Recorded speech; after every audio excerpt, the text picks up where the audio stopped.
Wake up in the morning feeling like P. Diddy. Hey, what up, Grab girl? my glasses, I'm out the door. I'm gonna hit this city. Let's go. Before I leave, brush my teeth with a bottle of Jack. Cause when I leave for the night, I ain't coming back. I'm talking pedicure on our toes, toes. Trying on all our clothes, clothes. Boys blowing up our phones, phones.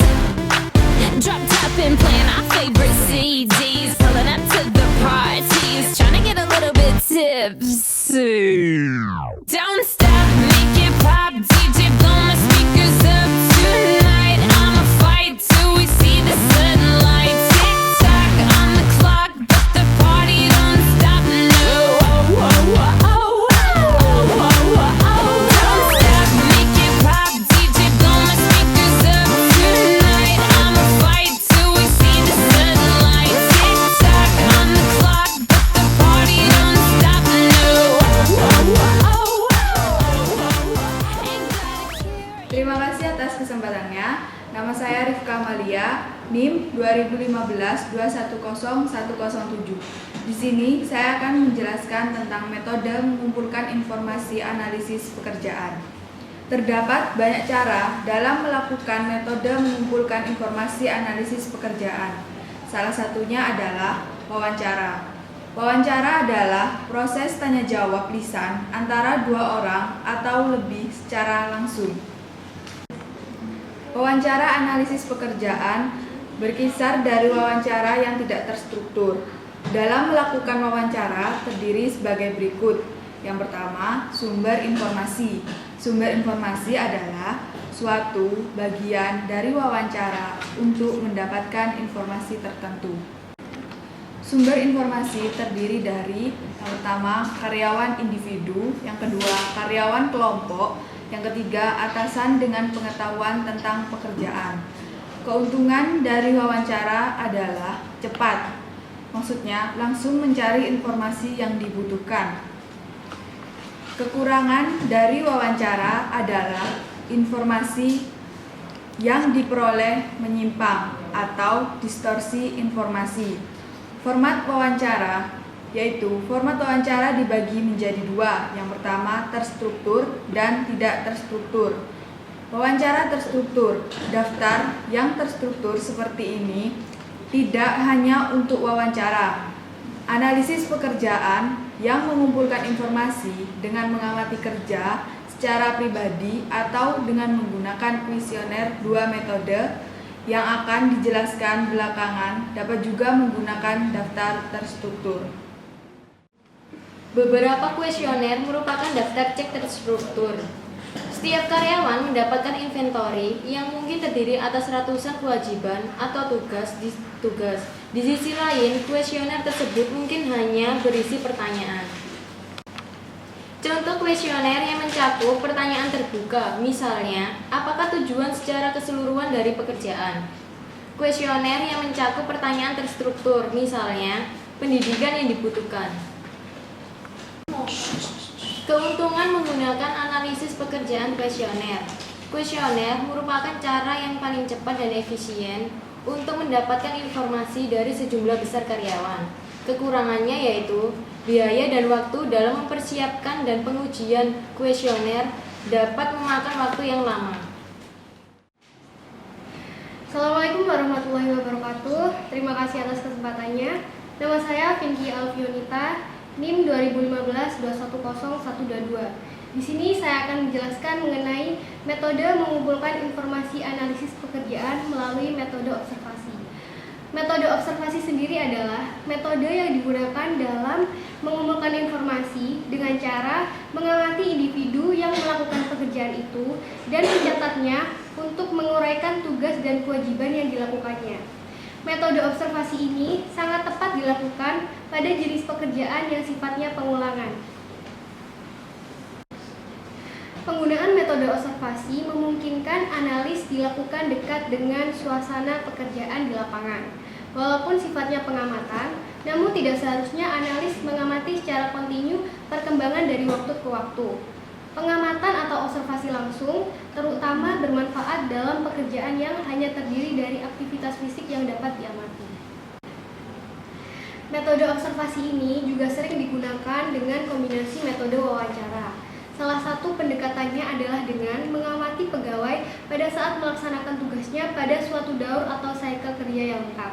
Di sini perusahaan mencatat semua aktivitas-aktivitas pekerjaan yang diamati, lalu setelah berhasil mengumpulkan atau mengakumulasi informasi, barulah perusahaan tersebut mewawancari pegawai guna mendorong pegawai tersebut memperjelas hal-hal yang belum diketahui benar oleh perusahaan dan menjelaskan pekerjaan-pekerjaan tambahan yang dilakukan oleh pegawai tersebut yang belum atau tidak bisa diamati oleh perusahaan. Ada beberapa keuntungan dan kelemahan dari metode observasi ini. Keuntungan yang pertama yaitu adanya keseragaman, baik mengenai informasi yang dikumpulkan maupun mengenai standarisasi yang digunakan untuk menilai kecakapan, pengetahuan, pendidikan, tanggung jawab, dan kondisi kerja. Lalu keuntungan yang kedua, informasi yang diperoleh lebih lengkap, lebih teliti, dan lebih dapat dipercaya. Lalu kelemahannya yang pertama, jika dilaksanakan sebagai metode tunggal, maka informasi yang diperoleh tidak akan lengkap. Metode tunggal di sini adalah perusahaan hanya memakai satu metode saja, yaitu metode observasi tanpa menggunakan metode penggabungan metode, yaitu metode observasi dengan metode yang lainnya. Lalu kelemahan yang kedua adalah jika dilaksanakan dalam waktu-waktu yang terbatas, misalnya hanya 1 minggu sekali atau 1 bulan sekali, maka informasi yang diperoleh juga tidak akan lengkap. Metode observasi ini merupakan metode yang paling baik dilakukan untuk jabatan yang sederhana dan yang sifatnya pengulangan. Untuk jabatan-jabatan yang lain sebaiknya digunakan penggabungan antara metode observasi dengan metode yang lainnya, seperti penggabungan metode observasi dengan metode wawancara yang sudah saya jelaskan tadi. Terima kasih. Terima kasih atas kesempatannya. Nama saya Nurul Hidayatin Naima, NIM 2015-210-135. Di sini saya akan menjelaskan tentang metode mengumpulkan informasi analisis pekerjaan yang selanjutnya, yaitu catatan harian atau log peserta. Jadi, pekerja dituntut untuk membuat daftar harian mengenai apa-apa saja yang mereka kerjakan setiap harinya. Beberapa perusahaan memberi karyawan mesin dikte, saku, dan pager. Kemudian pada waktu acak dalam sehari, mereka memanggil pekerja tersebut yang akan mendiktekan apa yang mereka lakukan pada waktu itu. Metode ini memiliki kelebihan dan kelemahan. Pertama, kelebihan. Kelebihannya antara lain menghasilkan gambaran yang lengkap tentang pekerjaan, khususnya saat ditambahkan wawancara dengan pekerja dan penyeliannya. Meskipun karyawan mungkin membesarkan atau mengurangi aktivitas lainnya, namun sifat yang rinci dan kronologis dari laporan cenderung untuk mengurangi masalah ini. Selain itu, metode ini memberikan informasi secara detail mengenai pekerjaan seseorang karena metode ini dilakukan secara rutin setiap hari. Setelah itu, kelemahan. Kelemahannya antara lain distorsi informasi. Distorsi informasi itu sendiri adalah pemutarbalikan fakta tentang informasi tersebut. Kemudian, metode ini juga membutuhkan waktu yang banyak karena dilakukan setiap hari. Terima kasih. Terima kasih atas kesempatannya. Perkenalkan, nama saya Selviana Muldia Permatasari, NIM 2015-210-139. Di sini saya akan menjelaskan tentang teknik analisis job kuantitatif. Metode kuantitatif seperti wawancara dan kuesioner tidak selalu cocok untuk digunakan sebagai contoh. Jika tujuan Anda adalah untuk tujuan pembayaran, daftar tugas saja tidak akan memadai. Mungkin perlu mengatakan bahwa pada praktikannya, jika pekerjaan pertama lebih menantang daripada pekerjaan kedua, karena bayarannya 2 kali lipatnya.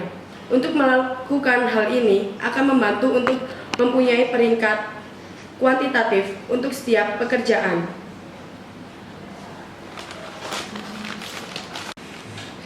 Kuesioner analisis. Proses merupakan alat analisis pekerjaan kuantitatif yang sangat populer.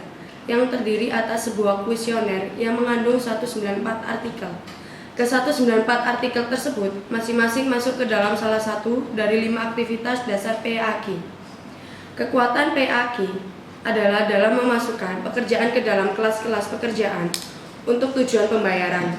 Dengan peringkat untuk karakteristik pengambilan keputusan, aktivitas keterampilan, aktivitas fisik, operasi kendaraan atau perlengkapan, dan proses informasi dalam setiap pekerjaan dapat secara kuantitatif membandingkan pekerjaan secara relatif terhadap satu sama lainnya. Metode DOL menggunakan satu set aktivitas standar yang disebut fungsi pekerjaan untuk mendeskripsikan apa yang harus dilakukan pekerjaan dalam hal data. Orang dan benda dalam hal data misalnya, fungsinya meliputi mengumpulkan dan menyalin untuk orang. Fungsinya meliputi membimbing dan mengawasi untuk benda. Fungsi dasarnya meliputi manipulasi dan menangani. Pemberi kerja semakin mengandalkan metode analisis pekerjaan elektronik atau berbasis situs jejaring. Contohnya, manajer atau analisis pekerjaan dapat menggunakan jejaring untuk meninjau informasi yang ada mengenai suatu pekerjaannya. Terima kasih atas kesempatannya. Nama saya Nur Lailatul Suciani, NIM 2015-210140. Di sini saya akan menjelaskan tentang menulis deskripsi pekerjaan. Tidak ada format standar untuk menulis deskripsi pekerjaan. Namun, kebanyakan deskripsi mengandung bagian-bagian yang mencakup: yang pertama, identifikasi pekerjaan; yang kedua, rangkuman pekerjaan; yang ketiga, tanggung jawab dan tugas; yang keempat, otoritas pemegang jabatan; yang kelima, standar kinerja; yang keenam, kondisi kerja; lalu yang terakhir adalah spesifikasi pekerjaan. Yang pertama, identifikasi pekerjaan. Bagian identifikasi pekerjaan berisi tentang beberapa jenis informasi. Lalu, jabatan pekerjaan menentukan nama dari pekerjaan tersebut, seperti penyelia operasional pemrosesan data, manajer pemasaran, atau petugas pengendalian stok. Yang kedua adalah rangkuman pekerjaan. Rangkuman pekerjaan harus merangkum inti dari pekerjaan tersebut, yang hanya meliputi fungsi atau aktivitas utamanya. Yang ketiga adalah tanggung jawab dan tugas. Tanggung jawab dan tugas ini adalah inti dari deskripsi pekerjaan. Bagian tanggung jawab dan tugas ini harus menghadirkan daftar tanggung jawab dan tugas yang signifikan dari pekerjaan tersebut. Lalu, yang keempat adalah otoritas pemegang jabatan. Otoritas pemegang jabatan berhubungan dengan kekuasaan yang dimiliki oleh seseorang atau sekelompok orang yang memiliki hak, wewenang, legitimasi untuk memerintah, mengatur, memutuskan sesuatu, dan menegakkan aturan. Lalu yang ketujuh adalah standar kinerja. Bagian standar kinerja menyebutkan standar yang diharapkan oleh perusahaan yang dapat dicapai oleh karyawannya untuk setiap tugas dan tanggung jawab utama dalam deskripsi pekerjaan. Lalu yang keenam adalah kondisi kerja. Kondisi kerja ini sebagai serangkaian kondisi atau keadaan lingkungan kerja yang menjadi tempat bekerja dari para karyawan yang bekerja di dalam lingkungan tersebut. Yang ketujuh adalah spesifikasi pekerjaan. Spesifikasi pekerjaan adalah uraian persyaratan kualitas minimum agar bisa diterima dan mendapatkan satu jabatan dengan baik dan kompeten. Spesifikasi pekerjaan memberikan uraian tentang informasi Yang pertama adalah tingkat pendidikan, yang kedua jenis kelamin, yang ketiga pengetahuan, yang keempat kondisi fisik, yang kelima status, yang keenam umur, dan yang terakhir adalah pengalaman kerja. Terima kasih. Terima kasih atas kesempatannya. Nama saya Nils Olivia Subekti, NIM 2015-210-161. Di sini saya akan menjelaskan tentang apa ciri-ciri dan pengalaman untuk melakukan suatu pekerjaan dengan baik. Yaitu ada 3 spesifikasinya. Yang pertama, spesifikasi untuk dilatih dibandingkan personel terlatih. Di sini spesifikasi cenderung terhadap berfokus kepada masa kerja sebelumnya. Dan di sini Anda harus menetapkan kualitas pada bakat, minat, kepribadian, serta keterampilan untuk melakukan suatu pekerjaan. Yang kedua, ada spesifikasi berdasarkan penilaian.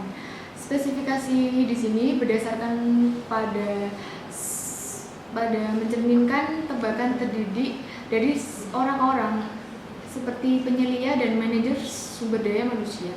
Yang terakhir, ada spesifikasi berdasarkan analisis statistis, yaitu suatu spesifikasi yang menentukan hubungan antara sejumlah prediktor dan sejumlah indikator untuk melakukan suatu pekerjaan dengan kriteria yang telah ditentukan.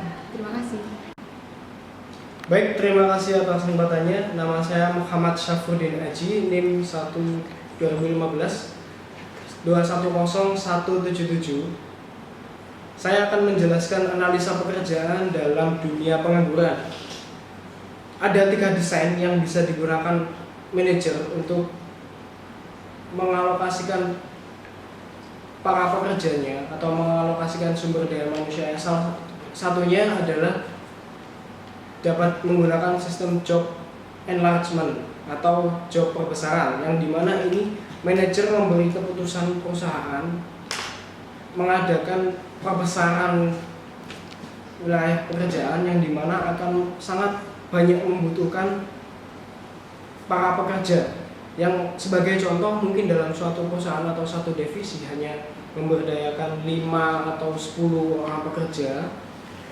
Nah, untuk sistem job enlargement ini mungkin para manajer harus menambah lebih banyak pekerja lagi untuk lebih efektif agar pekerjaan terselesaikan, pekerjaan perusahaan dapat dilakukan secara efektif.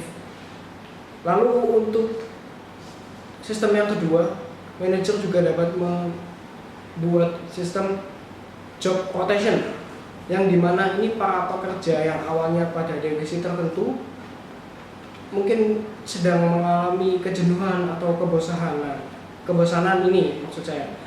Nah, itu para manajer harus lebih baik lagi dalam mengatur ini. Maka yang lebih cocok untuk digunakan adalah job rotation, yang dimana para pekerja yang awalnya pada divisi tertentu, dia dapat beralih kepada divisi yang lainnya, diberi kesempatan untuk bekerja atau kinerjanya meningkat dalam divisi yang lain dan mencoba kesempatan atau pengalaman yang lain juga. Lalu yang ketiga ada job enrichment atau bisa dikatakan job pengayaan. Ini para manajer sumber daya manusia memberikan kesempatan kepada para pekerja atau orang-orang yang mempunyai kontribusi lebih kepada perusahaan, yang dimana dia dapat meningkatkan kinerjanya dan mengampu tanggung jawab yang lebih banyak, yang lebih berkontribusi pada perusahaan. Bisa dikatakan seperti diberikan tugas atau job atau kepercayaan yang lain, tapi tidak meninggalkan pekerjaan yang sebelumnya. Jadi para manajer memberikan kesempatan kepada pekerja untuk mengampu atau mendapatkan job kepercayaan yang lebih tinggi lagi. Terima kasih dari saya. Terima kasih atas kesempatannya. Nama saya Izatun Nafisa, NIM 2015-210-196. Di sini saya akan membahas tentang the jobbing organisasi. Dejobbing organisasi sendiri memiliki arti secara perusahaan untuk mempercepat pembuatan keputusan dengan cara mengambil langkah seperti rekayasa ulang. Dejobbing organisasi ada 3 cara, yaitu yang pertama merata organisasi. Merata organisasi di sini yaitu semisal di sebuah organisasi terdapat fungsi divisi yang kurang produktif, maka dejobbing organisasi ini untuk meminimalisir fungsi organisasi yang kurang produktif tersebut. Yang kedua yaitu menggunakan sistem kerjasama tim. Di sini perusahaan lebih menekan untuk memberdayakan sistem manajemen. Yang ketiga yaitu re-engineering business process. Dalam re-engineering business process ini maksudnya yaitu mengganti mesin-mesin atau sarana yang berkaitan dengan proses atau operasional bisnis. Terima kasih. Terima kasih atas kesempatannya. Perkenalkan, nama saya Natalia Kurniasiti Wibisono, NIM 2015-210-250. Di sini saya akan menjelaskan istilah kunci. Dan ada berbagai macam istilah kunci. Yang pertama adalah analisis pekerjaan, di mana analisis pekerjaan sendiri berartikan suatu sistematis yang berisikan tugas, tanggung jawab, dan wewenang suatu pekerjaan. Tetapi sebelum melakukan pekerjaan tersebut, seseorang harus memiliki keterampilan dan kemampuan. Dan yang kedua adalah uraian tugas, di mana uraian tugas ini berisikan fakta-fakta yang ada. Dan yang ketiga adalah spesifikasi pekerjaan, di mana bercontohkan seseorang ingin melamar pekerjaan di sebuah perusahaan yang ada berisikan lowongan pekerjaan yang ada persyaratan, di mana seseorang ini harus melengkapi persyaratan tersebut agar bisa diterima di suatu perusahaan.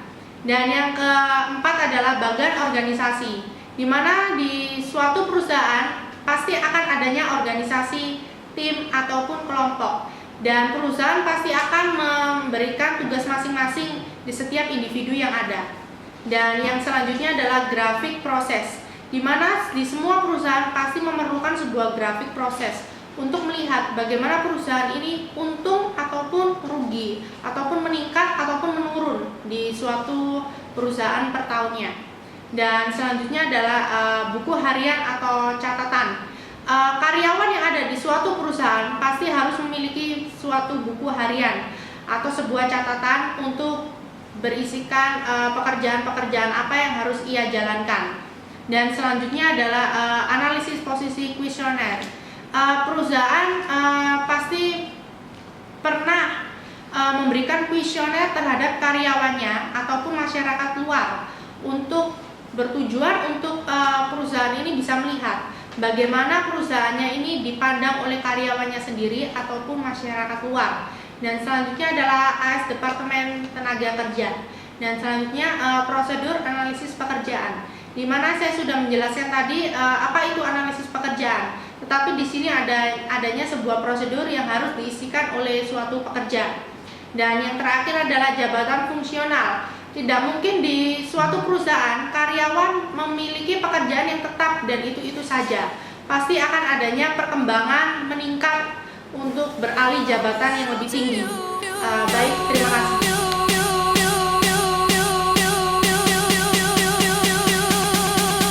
Dirty bit.